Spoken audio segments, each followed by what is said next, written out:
Hello everyone, welcome to this week's video on how to find your passion. Today we're going to be talking about some practical steps you can take to discover what truly excites you and brings you fulfillment. We all have passions, but sometimes they can be hard to identify. Maybe you've tried different hobbies or careers, but nothing seems to stick. That's okay. Finding your passion is a journey and not a destination. So, where do we begin? The first step is to take some time to reflect on what you enjoy doing. Think about the activities that you lose track of time while doing.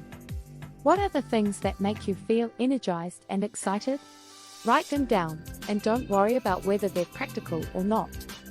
Once you've identified some of your interests, it's time to explore them further. This could mean taking a class, joining a club, or volunteering in a related field. These experiences will give you a better idea of whether or not these interests are truly passions for you. And don't be afraid to try something new, you never know what you might discover. Another important step is to talk to people who are already pursuing their passions. Ask them about their journey, what obstacles they faced and how they overcame them. This will give you a better understanding of what it takes to turn an interest into a passion. And lastly, don't be afraid to take risks. If you find something that truly excites you, pursue it with all your heart. It may not be easy, but the rewards are worth it. Now, let's talk about some common misconceptions about finding your passion. One of the biggest is that your passion has to be something that can make you a lot of money. But that's not always the case. Your passion might be something that brings you joy and fulfillment, even if it doesn't pay the bills. Another misconception is that your passion has to be something that you're good at. But often, we become good at something because we're passionate about it.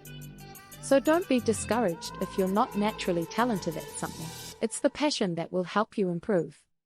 Remember, finding your passion is not a one-time event. It's an ongoing process. Keep exploring, keep learning, and most importantly, have fun. And don't get discouraged if you haven't found your passion yet. It's a journey, and it may take some time. But if you keep exploring and trying new things, you'll eventually find something that truly resonates with you. Finally, don't be afraid to pivot. Sometimes we find something we're passionate about, but it may not be the best fit for us. It's okay to change direction and try something new. Your passions may evolve over time, and that's completely normal. Remember, finding your passion is a process and it's not a destination. So take your time, explore new things, and don't be afraid to pivot. If you have any questions or tips of your own, leave them in the comments below. And don't forget to subscribe to our channel for more videos like this one. Thanks for watching, and I hope you found this video helpful.